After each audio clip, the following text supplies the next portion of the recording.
Greetings, travelers. Welcome to Lorespire. The Wayward Realms takes place on a group of over 100 islands known collectively as the Archipelago. It is divided into two main kingdoms, the primarily orcish kingdom of She in the north and the mostly human kingdom of Splendor in the south. Also of note are Iridan and Merothweir, with Iridan being a kingdom of elves that has been assimilated into the Kingdom of Splendor, and Merothweir being a wasteland that is mainly inhabited by goblins, but ruled by noble houses Abara and Zalakan of the Kingdom of Splendor. As always, it is early in development, so information could be subject to change. However, in this case, when it comes to the subject of history, I think conflicting accounts are a much more likely source for our knowledge of the history of the Wayward Realms to change. This is because Once Lost Games is employing the unreliable narrator principle in the histories and lore of the Wayward Realms. So as more sources become available, it's probable that there will be conflicting accounts of history that require us to make determinations of what happened through our own judgment. Following is as much of the history as I could piece together, explaining how the archipelago reached its modern state of existence. Let's start way back when with the unification of Lavinium.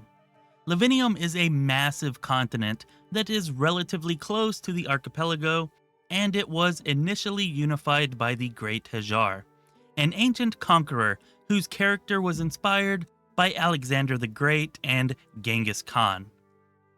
In ancient days, the Great Hajar united the tribes of the Jungarian horsemen, forming a great army. He then drove his conquering armies westward across Lavinium. The ogres in the mountainous region of Kith struck a deal with the Horse Lord in exchange for his mercy. With their aid, the Great Hajar's army was able to crush the Mummy Kings and take the desert kingdom of Kith for himself.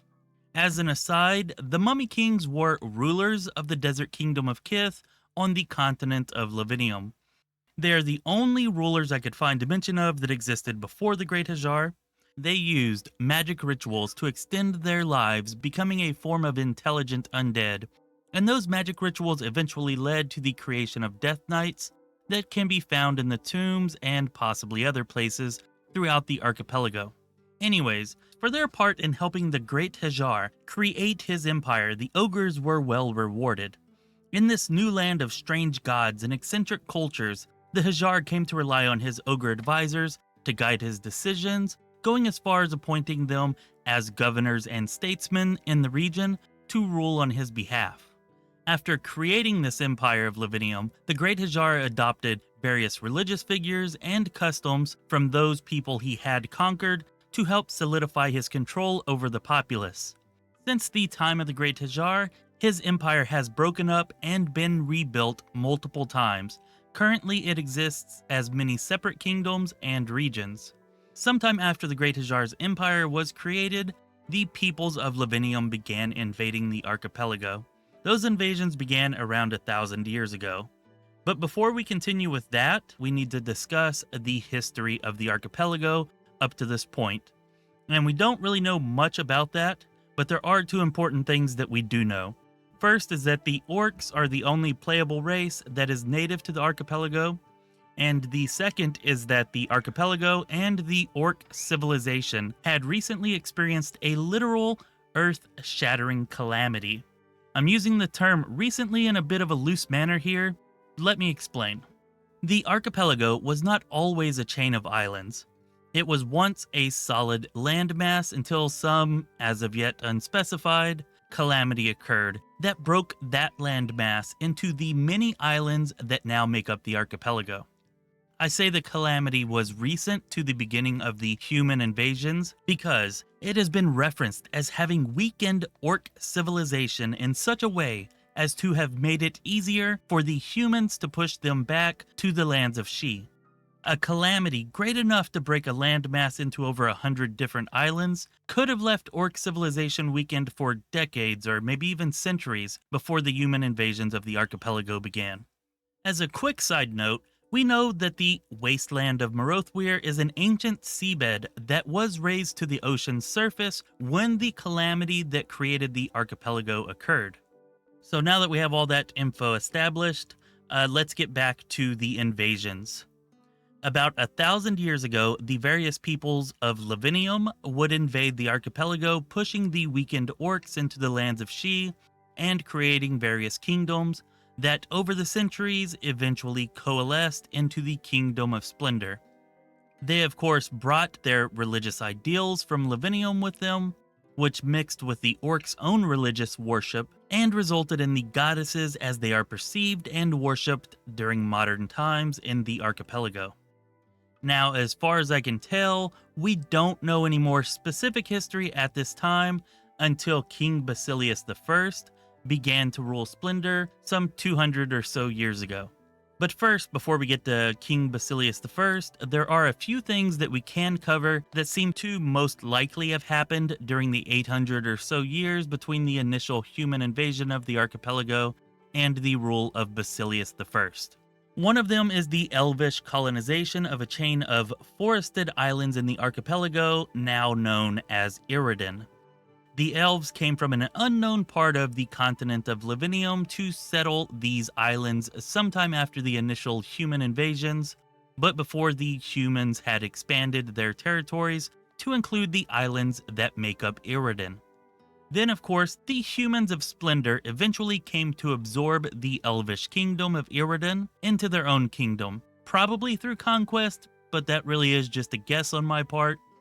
We also know that parts of the archipelago were prison colonies, though we don't really know which parts or at exactly what time they were prison colonies, but to speculate a bit here, it would make some sense if the prison colonies were established around the same time as the initial human invasions.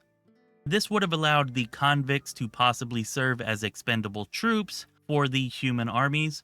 We know that in modern-day Splendor, some convicts are used in this way, so it seems reasonable that they may have been used in such a way in the past.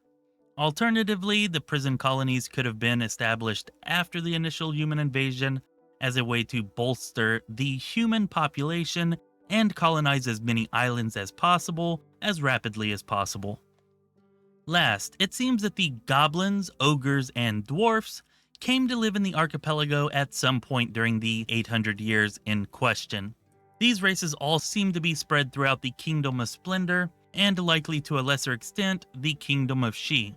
The interior of Morothweir is known to be mainly inhabited by goblins, as other races have a more difficult time surviving the harsh wasteland. Now we come to King Basilius I, who ruled over Splendor some 200 years before the present day. Basilius I is considered a great leader and an excellent general, though the people of the lands that he conquered were known to call him a scourge. I found no direct reference to Basilius I being the ruler who finally united all of the current lands of Splendor into one kingdom, but I did find references to him being a conqueror, and from the context of those references, I think it likely that Basilius I is the king that finally did unite all of the kingdoms that currently make up the Kingdom of Splendor. Moving back into more indeterminate history, we come to the Kingdom of She. We know there are currently 9 orc clans of She. We don't know how many orc clans there may have been before, and we don't know when exactly this happened, but at some point recently, the orc clans of She decided to band together under one ruler, and so a queen now rules the Kingdom of She. There was an attempt by the orc clan Rekka to usurp the throne of She some 50 years ago, indicating that there must have been a single ruler of the orc people for at least 50 years. We can't really say more than that at this time. The last bit of history I could find to set up the current state of the archipelago is the Civil War of Splendor. The Civil War lasted for 24 years and began when the current king of Splendor, Basilius IV, was but a child. Eventually, Basilius grew to adulthood and was able to defeat Davros VI to claim his birthright as King of Splendor. Interestingly, Basilius IV has a son named Davros, and we know from the lore book The Horseman that there has been at least one Prince of Splendor named Davros before the current prince. This is pure speculation, but it would make sense that Davros VI might possibly have been related to Basilius IV, and not just of some relation, but likely respected by Basilius IV despite the civil war that took place. Otherwise, why would he have named one of his sons Davros? There could, of course, be tons of other explanations for this, but given what we know, I kind of like this explanation at this time. Also, given these last two bits of information about the Orc clans finally uniting under one ruler, and the Kingdom of Splendor having recently undergone a tumultuous civil war, it would make sense if the balance of power between the Kingdom of She and Splendor is more in the favor of She than it may ever have been in the past. That is, of course, speculation, but I really feel like maybe we could be at the tipping point where She is finally becoming as powerful or more powerful than Splendor, and we'll have to wait to get into the game to see, but I'm definitely excited to figure out if that is the case. Anyways, that is all the history I could find leading up to the present day of the Wayward Realms. It explains a lot, but also leaves many gaps. I can hardly wait for the early access to start so we can begin filling in those gaps while gaining a better understanding of what has happened in the world. I'm especially interested in learning about the Wayward Realms creation myths and what exactly the calamity that created the archipelago was. My money is on a shard of the broken moon crashing into it, but who knows. Check out these videos here to learn more of what we currently know about the Wayward Realms, and here's a link to the Kickstarter in the description of the video. Check it out and help bring this amazing project to RPG fans everywhere. There are only a couple of days left until the Kickstarter ends. This has been Chris with Lorespire. Be well, my friends.